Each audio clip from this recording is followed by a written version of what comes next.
What's up guys, welcome to Rescue Code. आज हामी कुनै पनि मैट्रिक्स को ट्रांसपोज निकाल्ने प्रोग्राम लेख्न गइरहेका छौं. So let's start. So पहिला हामीलाई चाहिन्छ array variables. So पहिला int a भन्ने array लिन्छु. यसको साइज चाहिँ अहिलेको लागि म 3x3 मैट्रिक्स को लिए एक्जाम्पल. अनि i र j हाम्रो लूप को लागि चाहिन्छ. अब हामी युजरबाट मैट्रिक्स इनपुट गर्छौं. यसको लागि for लूप चलाऊ. for i equals to 0, I is less than 3, I plus plus. Okay. इसको भित्र second loop for j equals to 0, j is less than 3, j plus plus. यो लूप को भित्र प्रिन्ट गर्छु म printf %d /n लाग्दिम /n equals to गरेर यहाँ चाहिँ i plus 1 j plus 1.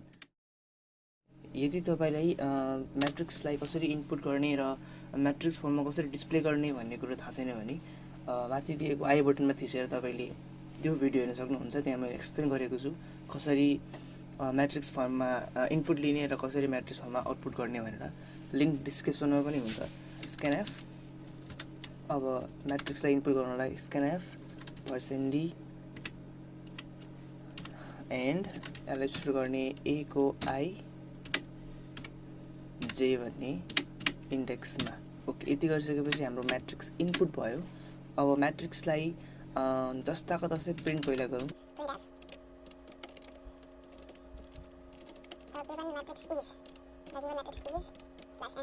अब हामी यसलाई मैट्रिक्समा डिस्प्ले गर्न के गर्छौँ, फेरि फर लूप चलाउँछौँ. फर और मैले यही माथिकै फर लूपलाई जस्ट कपी पेस्ट गरेँ. यो माथिको फर लूपलाई कपी गरेर यहाँ जस्ट मैले पेस्ट गरिदिएँ. ओके, अब यसलाई मोडिफाई गरौँ. सो लूप त्यही हुन्छ, जस्ट यहाँ प्रिन्ट स्क्यानएफ चाहिँ हुँदैन. यहाँ डिस्प्ले गर्ने बेलामा स्क्यानएफ भएन. अनि यहाँ चाहिँ हाम्रो यो i, j हुँदैन. यहाँ चाहिँ के हुन्छ भने %d अनि /t हुन्छ. अनि कमा पछाडि ai अनि j. सो यति गरिसकेपछि अनि यसको यहाँ चाहिँ printf /n. ल, यति गरिसकेपछि हाम्रो युजरले इनपुट गरेको मैट्रिक्स चाहिँ डिस्प्ले भयो. अब हामीले यसको ट्रांसपोज निकालेर डिस्प्ले गर्नुपर्छ. यतिसम्म गरिसकेपछि ट्रांसपोज निकाल्न केही गर्नु पर्दैन.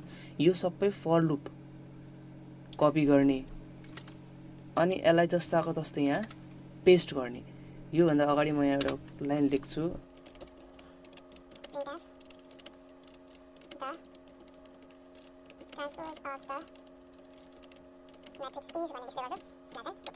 अब यसपछि ट्रांसपोज निकाल्न के गर्नु पर्यो भने जस्ट यो लूपलाई एक्सचेन्ज गर्नु पर्यो. तपाईको यो फर लूप जुन यो i भन्ने लूप छ यसलाई j को ठाउँमा लेख्नु पर्यो अनि j भन्ने लूप चाहिँ i को प्लेसमा लेख्नु पर्यो. त्यसलाई के गर्छु, म यो सेकेन्ड लूपलाई कट गर्छु र यहाँ माथि पेस्ट गर्छु र यो i भन्ने लूपलाई यहाँबाट कट गरेर यहाँ पेस्ट गर्छु. त्यो ट्रांसपोज निकाल्ने जस्ट एउटा सिम्पल गरेको हो. जुनसुकै अर्डरको मैट्रिक्स होस्, के गर्नु पर्यो भने यो लूपलाई चाहिँ जुन हामीले मैट्रिक्स फर्ममा डिस्प्ले गर्ने जुन लूप छ माथिको, त्यो लूपको i र j भन्ने लूपलाई जस्ट एक्सचेन्ज गरिदिनु पर्यो. अरु सबै सेम हुन्छ. जुनसुकै फर्म अफ मैट्रिक्सको ट्रांसपोज प्रिन्ट हुन्छ.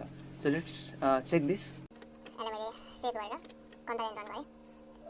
सेभ छ यहाँ लागि ट्रांसपोज. So even home 1 2 3 4 5 6 7 8 9 मैले सिरियली हाले. अनि द गिवन मैट्रिक्स इज हामीले दिएको मैट्रिक्स जस्ताको तस्तै प्रिन्ट भयो. अनि त्यसपछि यसको ट्रांसपोज प्रिन्ट भयो 1 4 7 2 5 8 3 6 9. सो यसरी चाहिँ हामीले कुनै पनि मैट्रिक्सको जुनसुकै अर्डरको होस् त्यसलाई मैट्रिक्स फर्ममा डिस्प्ले गर्न सकिन्छ. जस्ट के ध्यान राख्नु पर्यो भने यो जुन सुरुको 3 छ यो भनेको रो हो अनि सेकेन्डको 3 छ यो भनेको कोलम हो. 3x2 अर्डरको मैट्रिक्स दिएको छ भने 3 सुरुमा हुन्छ अनि 2 सेकेन्डमा हुन्छ. सो सिमिलरली यो i भन्ने लूपमा चाहिँ रो राख्नु पर्यो. यो 3 यहाँ हुन्छ अनि यहाँ j को लूपमा चाहिँ कोलम राख्नु पर्यो. सो यति तपाईले जानिसकेपछि जुनसुकै अर्डरको मैट्रिक्सको ट्रांसपोज निकाल्न सक्नुहुन्छ. So I hope you like this video. Thank you so much.